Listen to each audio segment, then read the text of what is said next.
Ezra की पुस्तक अध्याय 3। एज्रा की पुस्तक अध्याय 3। जब 7वां महीना आया और इस्राएली अपने अपने नगर में बस गए, तो लोग यरूशलेम में एक मन होकर इकट्ठे हुए। तब योसादाक के पुत्र यीशु ने अपने भाई याजकों समेत और शालतिएल के पुत्र जरुब्बाबेल ने अपने भाइयों समेत कमर बांधकर इस्राएल के परमेश्वर की वेदी को बनाया कि उस पर होम बलि चढ़ाए, जैसे कि परमेश्वर के भक्त मूसा की व्यवस्था में लिखा है। तब उन्होंने वेदी को उसके स्थान पर खड़ा किया, क्योंकि उन्हें उस ओर के देशों के लोगों का भय रहा, और वे उस पर यहोवा के लिए होम बलि अर्थात प्रतिदिन सवेरे और सांझ के होम बलि चढ़ाने लगे। और उन्होंने झोपड़ियों के पर्व को माना, जैसे कि लिखा है, और प्रतिदिन के होम बलि एक एक दिन की गिनती और नियम के अनुसार चढ़ाए। और उसके बाद नित्य होम बलि और नए नए चांद और यहोवा के पवित्र किए हुए सब नियत पर्वों के बलि और अपनी अपनी इच्छा से यहोवा के लिए सब स्वेच्छा बलि हरेक के लिए बलि चढ़ाए।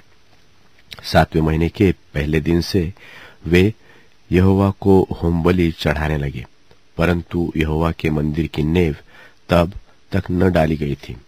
तब उन्होंने पत्थर गढ़ने वालों और कारीगरों को रुपया और सिदोनी और सोरी लोगों को खाने पीने की वस्तुएं और तेल दिया कि वे फारस के राजा कुसरू के पत्र के अनुसार देवदार की लकड़ी लबानोन से जापा के पास के समुद्र में पहुंचाए।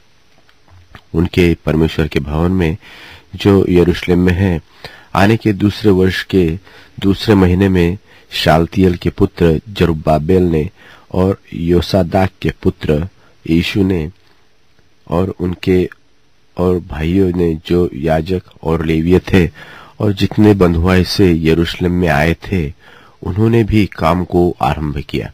और 20 वर्ष व उससे अधिक अवस्था के लेवियों को यहोवा के भवन का काम चलाने के लिए नियुक्त किया।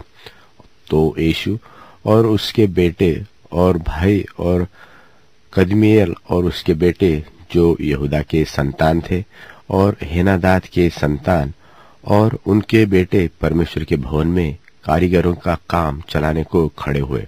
और जब राजों ने यहोवा के मंदिर की नींव डाली, तब अपने वस्त्र पहने हुए और तुरहिया लिए हुए याजक और झांप लिए हुए आसाप के वंश के लेवीय इसलिए नियुक्त किए गए कि इस्राएलियों के राजा दाऊद की चलाए हुए रीति के अनुसार यहोवा की स्तुति करें।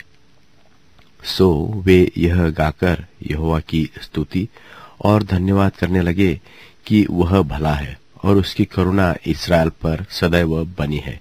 और जब वे यहोवा की स्तुति करने लगे, तब सब लोगों ने यह जानकर कि यहोवा के भवन की नेव अब पड़ रही है, ऊंचे शब्द से जय जयकार किया।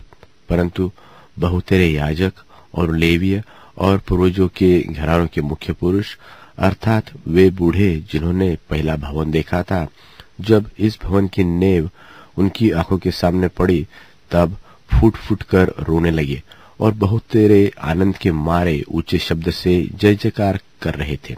इसलिए लोग आनंद के जय जयकार का शब्द लोगों के रोने के शब्द से अलग पहचान न सके, क्योंकि लोग ऊंचे शब्द से जय जयकार कर रहे थे और वह शब्द दूर तक सुनाई देता था।